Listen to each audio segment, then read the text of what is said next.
नमस्कार साथियों, मैं महेंद्र कुमार न्यूज़ के एक्सप्रेस से बात कर रहा हूँ।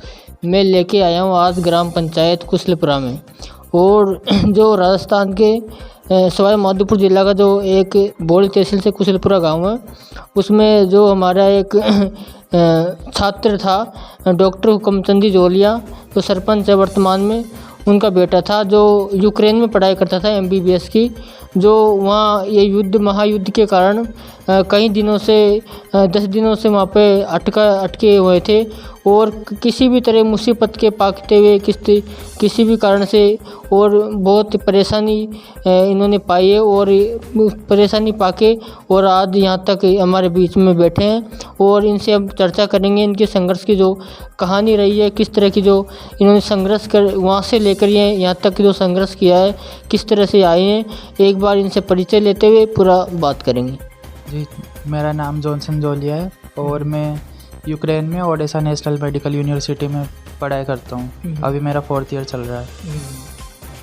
और जो आप वहाँ पे कौन सी जगह रहते थे? जी, मैं ओडेसा में रहता था। ओडेसा स्टेट है, वहाँ पे रहता था यूक्रेन में। तो ओडिशा में जब आपको ये महायुद्ध की जो चेतावनी कब मिली? चेतावनी तो पहले ही मिल चुकी थी, लेकिन ये पता नहीं था होगा या नहीं होगा। लेकिन जब थोड़ी बहुत मतलब दूसरी जगह पे स्टार्ट वगैरह हुआ तो फिर हमें समझ में आ गया यहाँ भी कुछ भी हो सकता है। तो हमने 24 तारीख की फरवरी की 24 की हमने फ़्लाइट कराई। तो हम 23 तारीख को निकले वहाँ से फ़्लाइट के लिए। तो हमें जाके पता चला कि वहाँ पर एयरपोर्ट पे अटैक वगैरह हुआ, तो हमारी फ़्लाइट कैंसिल हो गई थी। तो हम वापस ओडेसा आ गए जहाँ रहते थे। फिर वहाँ पर हम एक दिन रुके, तो वहाँ पे भी बमबारी वगैरह, गोली वगैरह इनकी साउंड सुनाई देती थी हमें। तो हम वहाँ से भी फिर निकल गए। वहाँ से हमने बस की बॉर्डर जाने के लिए, रोमानिया बॉर्डर जाने के लिए। तो बस से हम रोमानिया बॉर्डर पहुँचे। बॉर्डर पे जाके उन्होंने बोला कि बस आगे नहीं जाएगी। 15 किलोमीटर दूर पहले हमें उतार दिया। तो वहाँ से हम पैदल चल के गए। तो वहाँ जाके हमने देखा बॉर्डर पे वहाँ से पहले से ही बहुत सारे स्टूडेंट थे, 3-4 हज़ार के लगभग। तो वहाँ पे भी काफ़ी भीड़ थी और कुछ भी सही नहीं था वहाँ पर। खाना वगैरह हमें मिल रहा था, लेकिन रहने की किसी की भी चीज़ की व्यवस्था नहीं थी। तो रोमानिया बॉर्डर से एयरपोर्ट कितनी किलोमीटर दूर था?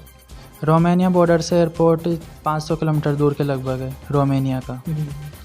तो पहले तो हमने रोमानिया बॉर्डर क्रॉस की बहुत दिक्कतों से। वहाँ रात में खड़े रहे, वहाँ बर्फ़ वगैरह गिर रही थी। -4 डिग्री 7 डिग्री टेम्परेचर था लगभग। तो जैसे तैसे हमने रात में 4 बजे बॉर्डर क्रॉस की। फिर वहाँ से हमें इंडियन एम्बेसी लेके गई। इंडियन एम्बेसी ने हमारा बहुत ध्यान रखा वहाँ पे।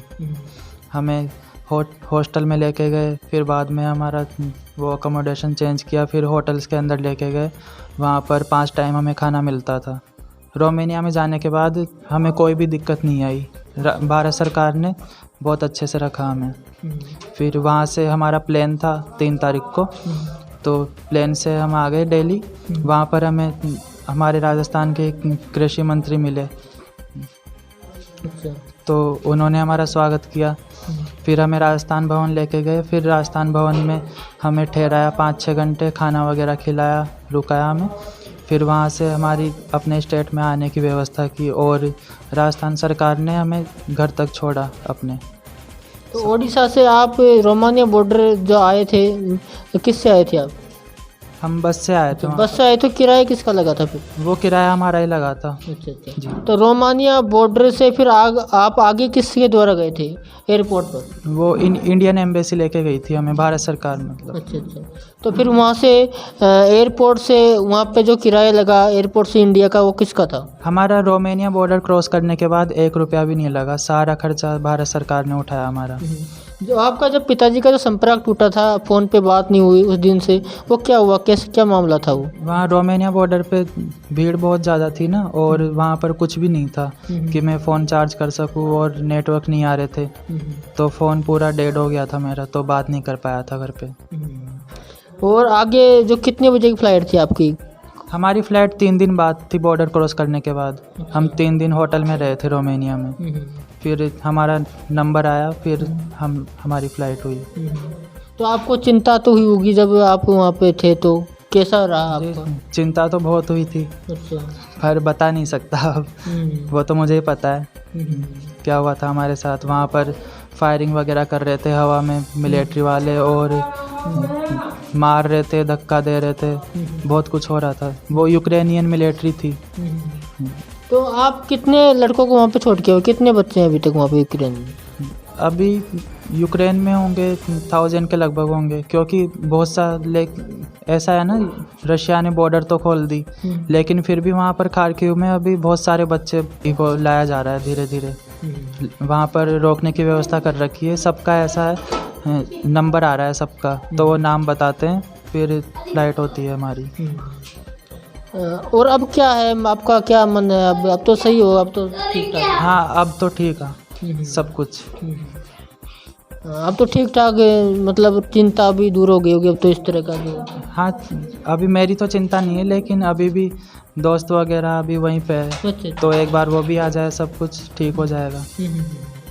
साथियों में आज ग्राम पंचायत कुशलपुरा में डॉक्टर हुकमचंद जी सरपंच, इनका बेटा से यूक्रेन से आज आए हैं और इनसे बात की और मिलवाया। और धन्यवाद, नमस्कार।